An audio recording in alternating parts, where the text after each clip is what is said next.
Welcome back to our channel online school. आज हम जमात हफ्तुम मज़मून जोग्राफिया इस किताब से सबक नंबर 9 ज़राअत इस सबक के सवाल व जवाब देखेंगे।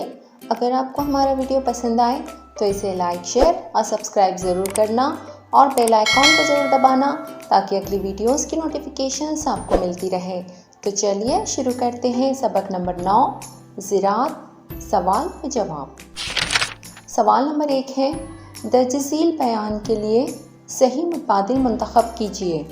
नंबर 1, ज़राअत की किस किस्म में फसलों का अदल बदल किया जाता है? अलिफ है आमिक ज़राअत, बे तिजारती ज़राअत, जीम बागाती ज़राअत या दाल फलों की ज़राअत। तो इसका जवाब है अमीक ज़राअत। नंबर 2 है, ज़राअत के लिए दर्ज झील में से मुनासिब मुतबादिल लिखिए। पहला है सिर्फ हल चलाना, बे जानवर, आलात, मशीन व नफरी क़ुव्वत का इस्तेमाल करना, जीम सिर्फ नफरी क़ुव्वत का इस्तेमाल करना और दाल सिर्फ पैदावार निकालना। तो इसका जवाब है बे जानवर, आलात, मशीन व नफरी क़ुव्वत का इस्तेमाल करना। नंबर 3, भारत में ज़राअत को तरक्की हासिल हुई क्योंकि अलिफ है भारत में ज़राअत के 2 हंगाम होते हैं, बे बड़ी तादाद में लोग ज़राअत पर मुनहसर हैं, जीम भारत में रिवायती ज़राअत की जाती है और दाल भारत में आबो हवा, मिट्टी, पानी वगैरह मवाफ़िक़ अवामिल मौजूद हैं। तो इसका जवाब है दाल भारत में आबो हवा, मिट्टी, पानी वगैरह मवाफ़िक़ अवामिल मौजूद हैं। अब नंबर 4 है, भारत की ज़राअत में जदीद तरीक़े और टेक्नोलॉजी का इस्तेमाल अशद ज़रूरी है क्योंकि अलिफ इस्लाह शुदा बीजों के कारखाने हैं, बे कीमियाई खाद पैदा करने की सनतें हैं, जीम आबादी में इजाफ़ा और ज़राअत पर मुनहसर सनतें हैं और दाल जदीद वसाइल और मशीनें दस्तयाब हैं। तो इसका जवाब है जीम आबादी में इजाफ़ा और ज़राअत पर मुनहसर सनतें हैं। अब सवाल नंबर 2 देखेंगे, दर्ज झील सवालों के मुख्तसर जवाबात लिखिए। इसका पहला सवाल है, ज़राअत के लिए आबपाशी की अहमियत वाज़ेह कीजिए। तो इसका जवाब है खेतों में फसलों को साल भर बाकायदगी से आबरसानी की ज़रूरत होती है, लेकिन चूँकि बारिश मौसमी और गैर यकीनी होती है, जब फसलों की पानी की ज़रूरत बारिश के पानी से पूरी नहीं की जा सकती तब मसनवी तरीक़े से आबरसानी की जाती है। इसी को आबपाशी कहते हैं। आबपाशी के लिए बारिश का पानी यानी ज़ेर ज़मीन पानी कुएं या बोरवेल खोदकर हासिल किया जाता है या खेतों में तालाब खोदकर ज़ख़ीरा किया जाता है। ज़रूरत के वक्त यही पानी पंप के ज़रिए खेतों में पहुंचाया जाता है और खेतों से बड़े पैमाने पर पैदावार हासिल की जाती है। इसलिए ज़राअत में आबपाशी को बहुत अहमियत हासिल है। अब नंबर 2 है, आबपाशी के लिए इस्तेमाल किए जाने वाले कोई 2 तरीक़ों की तक़ाबुली मालूमात लिखिए। तो इसका जवाब इस तरह लिखना होगा, आबपाशी के लिए इस्तेमाल किए जाने वाले 2 तरीक़े मंदरजा झील हैं। नंबर 1, क़तरा क़तरा आबपाशी। ये आबपाशी के लिए इस्तेमाल किया जाने वाला एक मुनज़्ज़म तरीक़ा है। आबपाशी के लिए इस तरीक़े का इस्तेमाल करके ज़्यादा से ज़्यादा पानी की बचत की जा सकती है।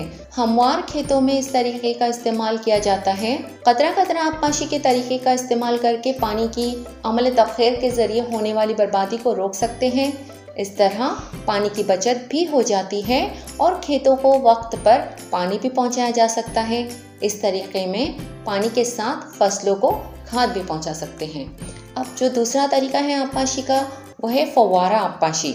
इस तरीके में फव्वारे के ज़रिए फसलों तक पानी पहुंचाया जाता है, जिससे पानी की बड़े पैमाने पर बचत होती है। इस तरीके का इस्तेमाल हमवार उसी तरह गैर हमवार खेतों में भी किया जा सकता है। इस तरीके में पानी के साथ खाद पहुंचाना मुमकिन नहीं होता। अब नंबर 3 है, ज़राअत की अहम किस्में बताइए और अमीक ज़राअत और तौसीई ग़िज़ाई अजनास ज़राअत की मालूमात लिखिए। तो इसका जवाब है ज़राअत की अहम किस्में मंदरजा झील हैं। नंबर 1, रिवायती ज़राअत, इसमें गश्ती ज़राअत और अमीक ज़राअत, ये 2 किस्में आती हैं। और नंबर 2 है तिजारती ज़राअत, इसमें तौसी ज़राअत, बागाती ज़राअत, बागबानी बराए बाज़ार ज़राअत और फूलों की ज़राअत, ये किस्में आती हैं। तो अब देखते हैं अमीक ज़राअत की मालूमात। ज़मीन के कम से कम रकबे से ज़्यादा ज़रई पैदावार हासिल करने वाली ज़राअत को अमीक ज़राअत कहते हैं। अमीक ज़राअत एक ही ज़मीन पर कई सालों तक की जाती है। इस किस्म की ज़राअत ख़ास तौर पर ज़्यादा आबादी वाले तरक्की पजीर मुल्कों में नज़र आती है। इस किस्म की ज़राअत से हासिल होने वाली पैदावार से सिर्फ घर वालों की ग़िज़ाई ज़रूरत पूरी हो सकती है। इस किस्म की ज़राअत में हैवानी क़ुव्वत का इस्तेमाल ज़्यादा होता है और ग़िज़ाई फसलों के अलावा सब्ज़ी तरकारियाँ भी उगाई जाती हैं। अब देखेंगे तौसी ग़िज़ाई अजनास ज़राअत की मालूमात। खेतों के वसी व अरीज़ रकबे में ज़्यादा पैदावार हासिल करने की ज़राअत तौसी ग़िज़ाई अजनास ज़राअत कहलाती है। इस किस्म की ज़राअत में पैदावार खालिस तिजारती मकासद के लिए की जाती है। ये ज़राअत मशीनों के सहारे की जाती है। यह फसली तरीक़ा ज़राअत तौसी ज़राअत की सबसे अहम खुसूसियत है। मसलन गेहूँ या मकई, इसके अलावा जौ, जई या सोयाबीन की फसलें कुछ तनासुब में उगाई जाती है। इस ज़राअत के लिए बड़े पैमाने पर सरमायाकारी की ज़रूरत होती है। नंबर 4 है बागाती ज़राअत की खुसूसियात बताइए। तो इसका जवाब इस तरह लिखना होगा। बागाती ज़राअत के खेत आमतौर पर पहाड़ी ढलवानों पर होते हैं, इसलिए इस किस्म की ज़राअत में मशीनों का ज़्यादा इस्तेमाल नहीं हो पाता। चुनांचा इस ज़राअत में मकामी नफरी क़ुव्वत को बड़ी अहमियत हासिल होती है। ये यक फसली तरीक़ा ज़राअत है। इस किस्म की ज़राअत में सिर्फ तिजारती फसलें पैदा की जाती हैं, मसलन चाय, कॉफ़ी, रबर, कोको वगैरह। इस किस्म की ज़राअत में बहुत बड़ी तादाद में सरमायाकारी करना पड़ती है। अब नंबर 5 है आपके कुर्ब जवार में कौन कौन सी फसलें पैदा होती हैं, इसकी जोग्राफियाई असबाब क्या है। ये जो सवाल है ये आज़ादाना जवाब वाला सवाल है, क्योंकि हर इलाके की आबो हवा, बारिश का तनासुब और मिट्टी की किस्म मुख्तलिफ होती है और इसी पर हर इलाके की फसल जो होती है वो मुनहसर होती है। तो इसलिए आप लोगों को इस जवाब में आपके अतराफ अकनाफ की, आपके कर्ब जवार की फसलों के नाम लिखने होंगे। मैंने यहाँ पर मिसाल के तौर पर एक जवाब लिख कर दिया हुआ है, आपको इसमें तब्दीली करना होगी क्योंकि ये आपके अतराफ की फसलें होंगी ही ऐसा नहीं है। जिनके अतराफ में ये फसलें पाई जाती होंगी वो ये जवाब लिख सकते हैं, लेकिन जिनके अतराफ में कोई और फसलें पाई जाती होंगी, मसलन कोकन के इलाके में रहने वाले लोगों के अतराफ में चावल, नारियल, काजू वगैरह फसलें पाई जाती हैं। तो इस तरह से वहाँ का जो माहौल है वो उन फसलों के लिए साजगार हैं। अब मैंने जो लिखे हैं वो मेरे इलाके की फसलें लिखी हुई हैं, तो आप लोग अपने इलाकों की फसलों के नाम लिखिएगा। मैं यहाँ पर ये जवाब पढ़ देती हूँ। जवाब इस तरह लिखना होगा। मेरे क़ुर्ब व जवार में मंदरजा झील फसलें पैदा होती हैं। सबसे पहले आप लोगों को फसलों के नाम लिखने होंगे। मैंने यहाँ पर गेहूँ, गन्ना, कपास, जवार, बाजरा वगैरह लिखे हुए हैं। अब उसकी जोग्राफिया असबाब आप लोगों को इस तरह लिखना होगा कि इन फसलों की अफजाइश के लिए काली मिट्टी, औसत बारिश और साजगार आबोहवा की ज़रूरत होती है। अब आप जो इन फसलों के नाम लिखेंगे उन फसलों के लिए जिस किस्म की मिट्टी की ज़रूरत होती है, जिस किस्म की बारिश की ज़रूरत होती है, वो आप लोगों को वहाँ लिखना होगा। और मेरे अतराफ़ में ये तमाम अवामिल पाए जाने की वजह से इन फसलों की पैदावार बड़े पैमाने पर होती है। तो इस तरह आप लोगों को ये जवाब मुकम्मल करना होगा। अब नंबर 6 है भारत में ज़राअत के हंगामी होने की वजह क्या है। 12 माही ज़राअत करने में क्या दुश्वारियाँ हैं। तो इसका जवाब इस तरह लिखना होगा। भारत में ज़राअत के हंगामी होने की वजूहात सबसे पहले लिखी हुई मैंने। भारत की बेशतर ज़राअत बारिश के पानी पर मुनहसर है।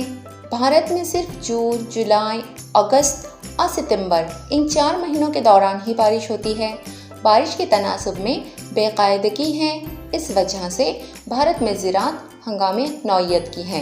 अब अगला पॉइंट देखेंगे। 12 माही ज़राअत में दुश्वारियाँ कौन कौन सी हैं। साल भर पानी की बाकायदा फराहमी ना होना, आबो हवा में बेकायदगी का होना, सरमाए की कमी, नक्ल हमल के ज़राए और ज़ख़ीरा अंदोज़ी की सहूलत का ना होना, फ़रोख्त कारी का इंतज़ाम ना होना वग़ैरह वजूहात की वजह से 12 माही ज़राअत करने में भारत में दुश्वारियाँ पैदा होती हैं। तो उम्मीद है आप लोगों को इस सबक के सवालात व जवाब समझ में आ गए होंगे।